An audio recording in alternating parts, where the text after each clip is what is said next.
රජයේ ප්‍රාග්ධනය යොදා ව්‍යාපාර කිරීම අසාර්ථක බවත් එබැවින් පෞද්ගලික අංශය යටතේ ඒවා පවත්වාගෙන යාම වඩාත් වැදගත් බව ජනාධිපති අනුර කුමාර දිසානායක මහතා පවසනවා.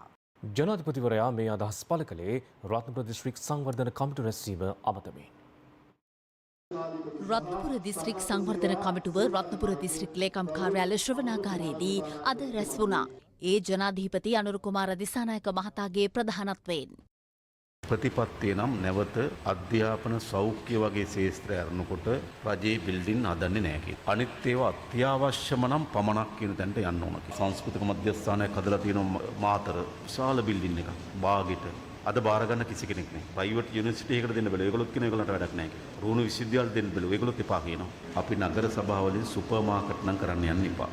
ලංකාවේ නගර සභාවලින් කරන සියලුම සුපර් මාකට් පාළුවට ගිහිල්ලා තියෙනවා. ඊළ බලන්න කොළඹ නගරේ තාමත් වැදගත් තැන්වල තියෙනවා නගර සභාවලින් පාලනය කරන ලොකු බිල්ඩින්. හැබැයි අඳුරු වෙලා වවුල වහන තත්ත්වයකට පත් වෙලා තියෙනවා. ඔයගොල්ලෝ නොබේගොඩ ප්‍රධාන මන්සන්දියේ තියෙන බිල්ඩින් එක දිහා බලන්න. බොරැල්ලේ තියෙන බිල්ඩින් එක දිහා බලන්න. පෞද්ගලික අංශයෙන් ඒගොල්ලෝ තාමත් හොඳට නඩත්තු කරමින් ඒ ආකර්ෂණ ලබා ගන්න පුළුවන් සංකීර්ණ හදනවා. වටිනාකම් සහිත භූමි මොකද වෙලා තියෙන්නේ? ප්‍රයෝජනයක් නැතුව කියලා තියෙනවා. අවසානට ඉන්නේ පොඩි ශාස්ත්‍ර කියන කෙනෙක් ඉන්නවා.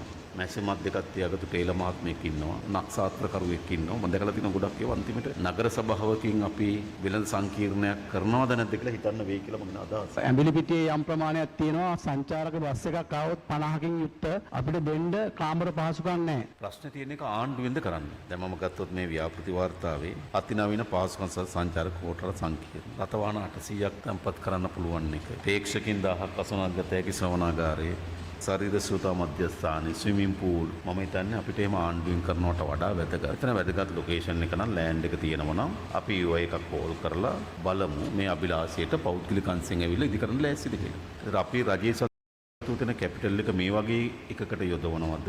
එහෙම නැත්නම් ඊට වඩා අත්‍යවශ්‍යවට යොදවනවද? මේවට ප්‍රයිවට් සෙක්ටර් එක ගේන්න බැරිද? බිස්නස් නේ. අපි කොහොමද හෝටල් නඩත්තු කරන්නේ? අපි කොහොමද ස්විමින් pool නඩත්තු කරන්නේ? නේද? මං කියන්නේ ඒක ඇත්තට මේක එක යුගයකදී ඒව ආණ්ඩුවේ කාර්යයන්. ඒ වෙන්නේ ශක්තිමත් පෞද්ගලික අංශයක් හැදිලා නැති කාලෙක ඒ අවශ්‍යතාවයන් රජය විසින් කරන්න සිද්ධ වුණා. නිසා ගොඩක් තැන්වල තානායම් හැදුවේ රජය විසින්. මොකද මේ ආණ්ඩුවෙම කරන්න බෑ. අපේ තියෙන මිලදී ගැනීමේ ක්‍රියාපටිපාටිය ප්‍රසම්පාදන ක්‍රියාවලිය මේ ඔක්කොම ගත්තාම අපිට වෙළඳපොළත් එක තරම් කරන්න බෑ. රජයේ සතු අපි ගත්ත තානායම් හැම එකේම තානායම් තියෙනවා. ඒ තානායමේ ඇමතිට කාමරයක් වෙන් කරලා තියෙන ඇමති આવොත් විතරයි ඒකේ දොර අරින්න. සමහර කාමර තියෙනවා DGට කාමරයක් වෙන් කරලා තියෙන DG ආපු දවසට විතරයි ඒක අදින්නේ. හැබැයි ආසන්න තියෙන හෝටලේ ඇමති DG යන දවසක එක මැදින් නිදාගන්න. ඒවා සංවර්ධනය කරලා ව්‍යාපාරික මට්ටමින් දියුණු කරන්න පුළුවන් පෞද්ගලික අංශික ඒවා දෙන්න ඕන. ඉතාමත් ලස්සන ලොකේෂන් වල ආණ්ඩුවේ තානායම් ටික තියෙනවා. හැබැයි විශාල ලෙස ජරාවාස වෙලා තියෙන ප්‍රතිඵලයක් නේ. කැබිනට් එකට ඉදිරිපත් කරා CD එක දුන්නේ වාර්තාවක දෙන්න බැරි තරමේ තානායම් ප්‍රමාණයක් තියෙන ආණ්ඩුව සතු. ජනාධිපති මන්ත්‍රීකුත් තියෙනවා නේද මෙහි? උඩවල ඇඹිලිපිටි. මොකද්ද වෙලා තියෙන්නේ කියලා බලන්න. ඒව නඩත්තු කරන ඇති 200ක් විතර ඇති. වැඩක් නැහැ. ඔක්කොම දෙන්න ඕන. අපේ රාජ්‍ය සේවයේ උඩ තියෙනවා, පහළ තියෙනවා.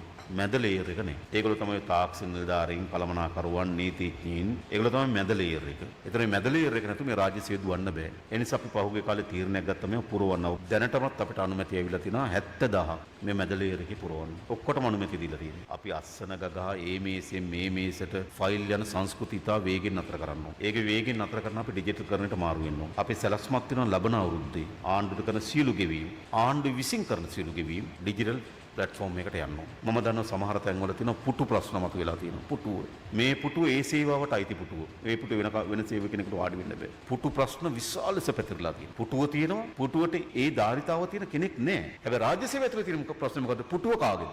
මේ සැරේ අයවැය ලේඛන අපි වැඩි අවධානය යොමු කරනවා නූතන රාජ්‍ය සේවයක් ගොඩනගන්න. සමහර ආයතන මම හිතන්නේ වහන්න ඕන. සමහර ආයතන ඒක අබද්ධ කරන්න ඕන. ඉඩම රෙන්ට් එකට දීලා ඒකේ මාසෙ අන්තිමට ගාණක් අරගෙන කට්ටිය පඩි අරගෙන ඉන්නවා. ඕන දෙම ආයතන. පහුගියද අපි ආයතන 33ක් වහන තීරණය කරා. තව තියෙනවා.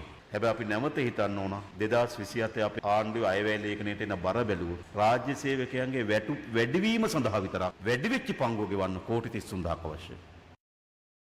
මංචි කැරෝල් සුවඳවත් රසකින් හිත බැඳෙන අලුත්ම පෙනුමකින්